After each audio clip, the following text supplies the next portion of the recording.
Now we are changing theme. PWYP Norway is publishing a new report.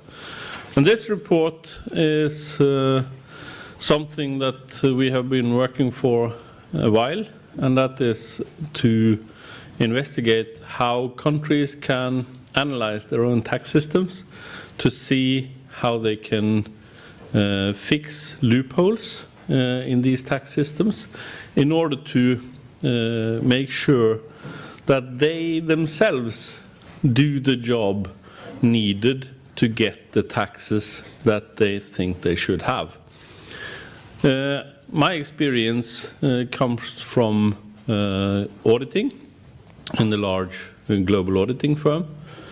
I have 10 years experience from the extractive industries, and I've also almost 10 years experience from global consulting.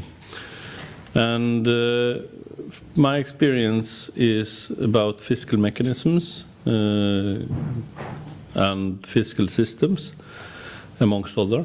And one of the experiences is that even if you do get extended country-by-country reporting, that is like having a one-legged man compete in a 100-meter race. He will never win.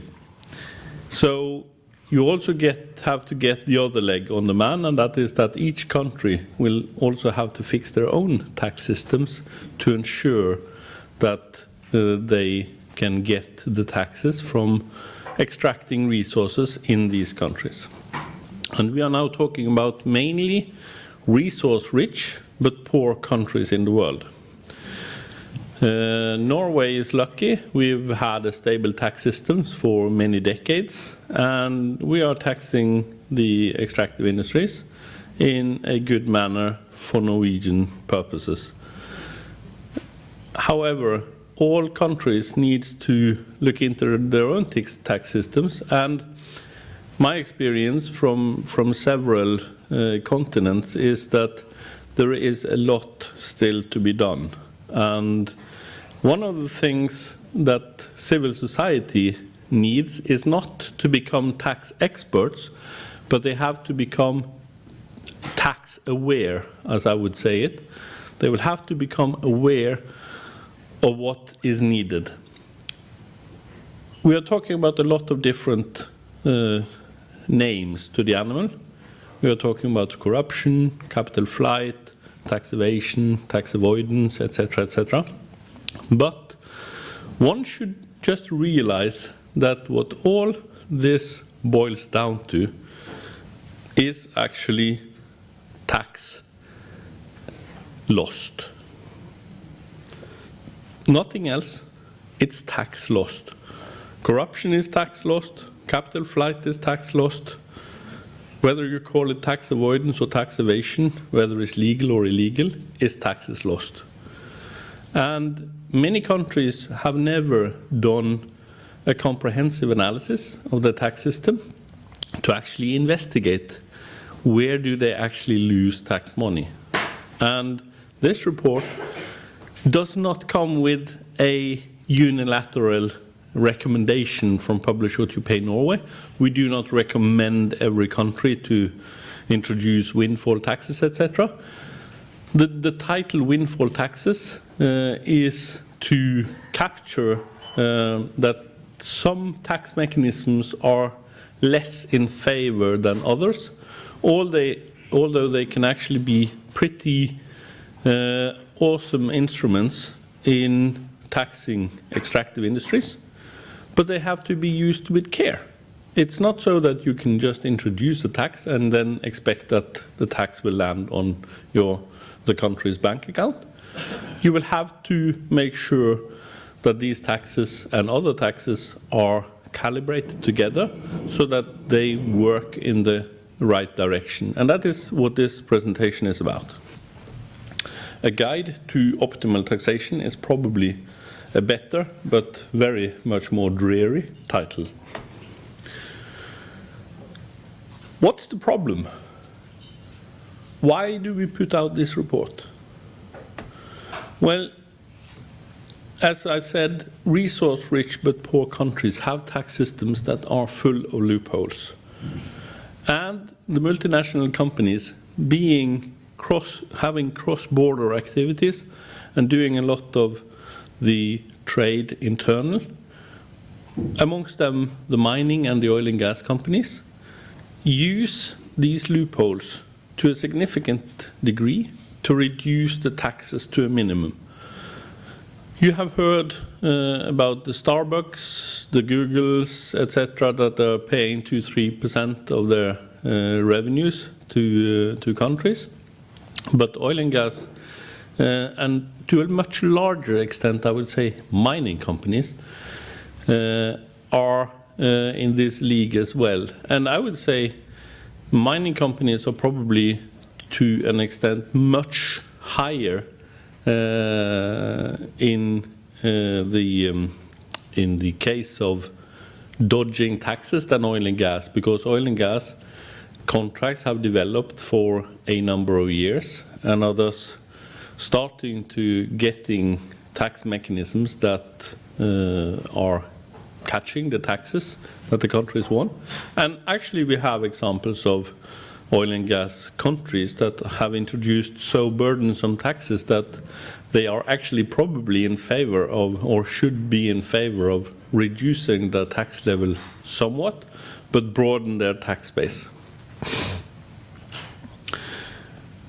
The loopholes are connected to that revenues are reduced through various techniques, from transfer mispricing to derivatives, use to mark-to-market, etc. And costs are inflated through some of the same mechanisms. We are talking still about transfer mispricing, we are still talking about derivatives, we are still talking about mark-to-market accounting, etc. And governments are lobbied to remove or not introduce some of the most effective tax mechanisms, leaving many countries with mostly inefficient and cost-driving tax mechanisms, which actually is not in the country's interest and not in the world's interest either. Some terminology.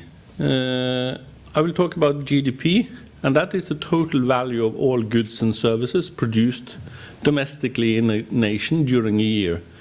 But if you sum up all the countries, you get what we call the world GDP. And this is then the value of all goods and services produced all over the world. GDP is consisting of 3 elements, or 4 elements. The C in this equation is all the private consumption, everything that is going on from private citizens. We are not so concerned about that one. That is each person's availability, his funds disposed, etc. But the next term, G, in this C plus G plus I, is the sum of government spending, and that is an interesting figure. I is the sum of all the country's businesses spending on capital, and then the last part is net exports, which is calculated as total exports minus total imports. These are technical terms, but I just want to make you aware of them, because I want you to single out the G for government spending. We'll talk about that one. G is the component that needs to be covered through taxation. That's the government funding. And that is the important thing. How is the match between government spending and government taxation or funding? And the problem is large and complex. It is not related only to extractive industries. And we'll take this a little bit of discussion around this. But extractive industries are, especially in resource-rich but poor countries, a large part of it, but also an increasing multinational industry elsewhere, and as I was relating to, the mining industry is a rising part of this. that do not pay their share of taxes, and taxes is funding for the government spending. I just broken up the oil price in nominal terms from 1995 to 2012, $1,000 billion US dollars in 1995 to almost 79,138 billion US dollars in 2012. A phenomenal rise. But this has also created severe problems.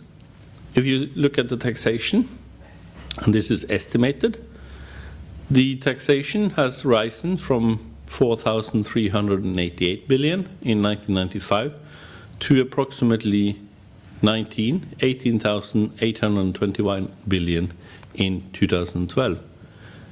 In the same time, the government expenditure has risen from 5,063,000 billion in 1995 to 28,656 billion in 2012. These are dry numbers, but behind this is one extraordinary fact, and that is the undercoverage between the government spending and the taxes needed to fund the spending.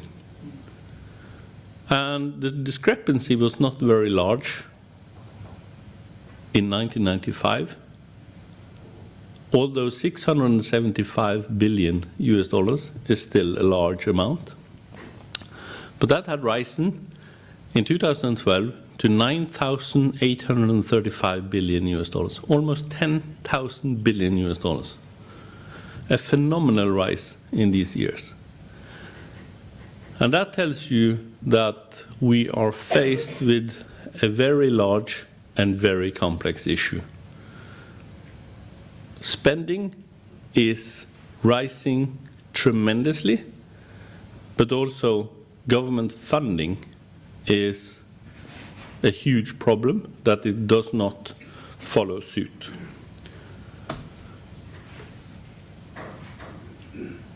If you think about oil and gas taxation, it is not only about the direct taxation of extractive companies. It's also about the direct taxation of the supply companies in the industry and the direct taxation of the employees of all these companies and the indirect taxation of the derived spending of all the employees. It is assumed that 50% of the increased value of, for example, oil and gas revenues should be captured as taxes either through direct taxation or indirect taxation.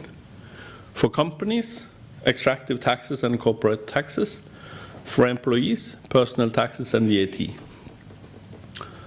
If we take this picture and look at how the rise in oil and gas revenue would lead to a theoretical increased taxation from these sources, we see that as you move toward 2012, even though the oil and gas revenues give rise to a major source of potential revenue, and actually could add taxation of 1,190 billion US dollar in additional taxes by 2012, you see that it is way not enough to reach any funding for expenditures.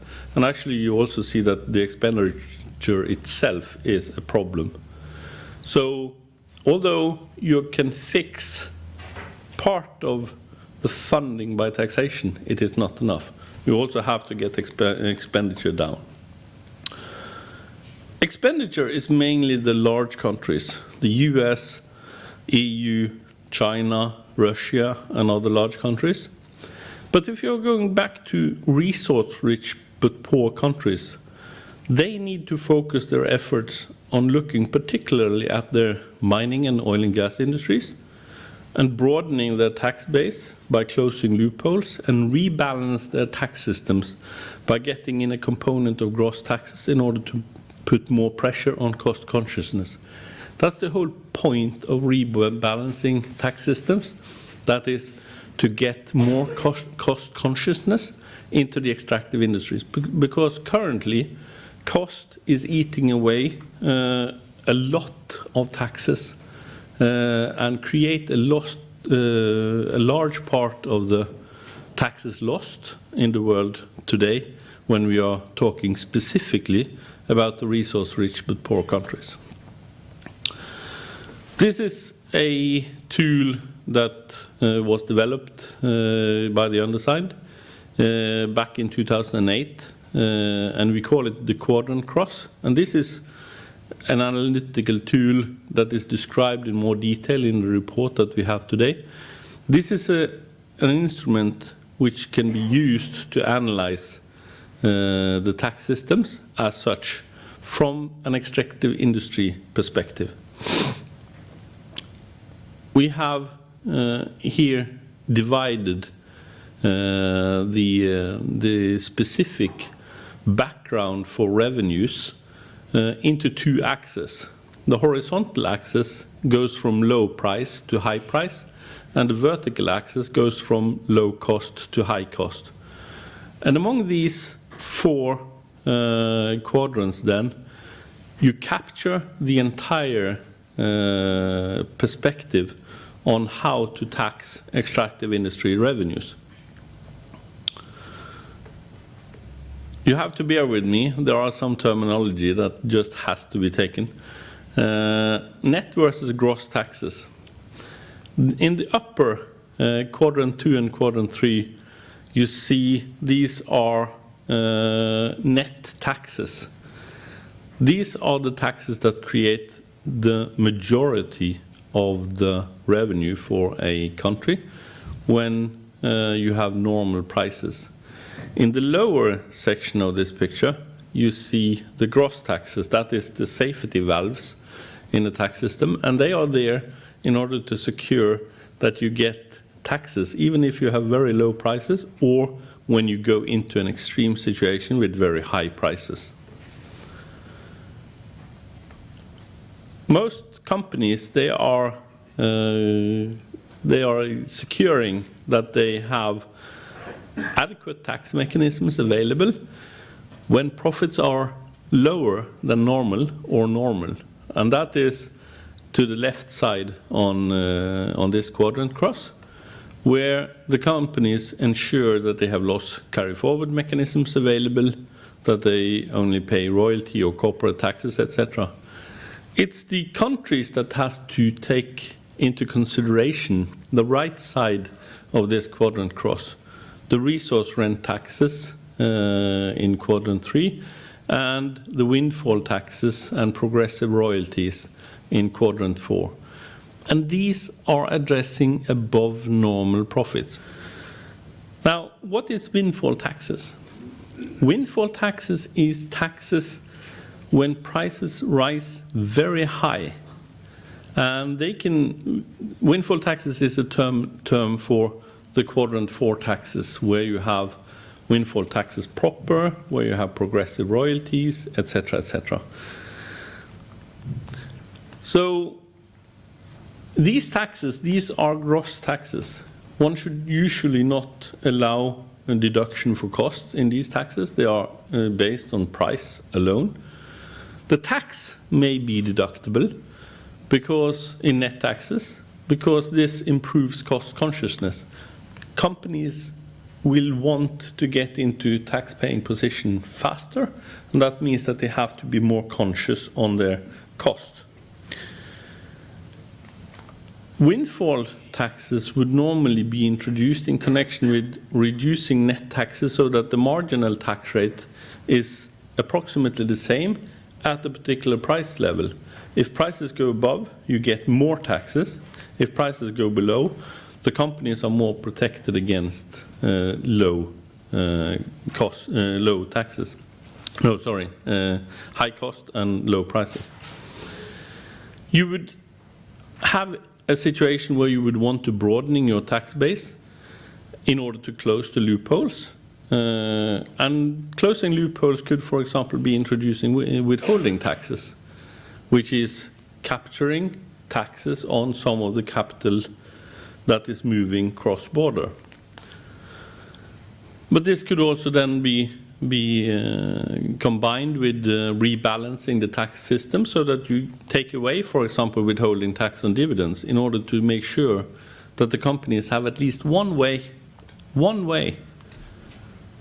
of getting profits back to their investors. And that one way, that should be dividends, because dividends are always paid based on after-tax money. So when you pay dividends, you have to first declare your profits and tax them before you can send any money outside of the country. And therefore, dividends is the best mechanism that you can have to ensure that you actually get taxation. And the main point of this report is that windfall taxes, or more rightfully, quadrant 4 taxes, give higher incentives for companies to reduce their cost and to be cost conscious. But it's not, you can't think of only taxes, and that is why this report has been written in business language, so that it can also be read by tax administrations, Ministry of Finances, resource ministries, to secure that they can think through in a balanced way how they can fix the tax system. Because you have to take into account things like prospectivity. Prospectivity is how much resources or how little resources a country have. The need for fiscal predictability. Has a country already changed their tax system several times so that they start to become unpredictable and unreliable towards investors? The need for at least one way to bring after-tax profits back to the home country I was talking to. The investment priorities. For example, when negotiating, companies have already taken the investment decision when they come into a country. The countries, the governments, are still thinking of getting the investment. But the companies are usually far ahead of them, and they are already thinking of the financing. And that's the basis for the negotiation. So it's about a more efficient tax system. And the message of this report is that one should utilize the analytical framework that has been put forward and presented to analyze these tax systems, to assess how large the loopholes are, or how large the imbalances are. One should fix the loopholes so that the tax evasion becomes much more difficult and the tax basis will grow significantly based on all estimates. And this is actually complementary to some of the other things that PWYP Norway is producing, because one should fix the reporting through implementing extended country-by-country reporting to help, amongst other, investors to monitor their own companies which they invest their money in. Norway has the largest sovereign fund in the world investing in all of these companies and many, many more. You heard KLP today. The Norwegian sovereign fund is much, much higher than their investments. And also, these investments will benefit from extended country-by-country reporting. It is not only resource-rich but poor countries.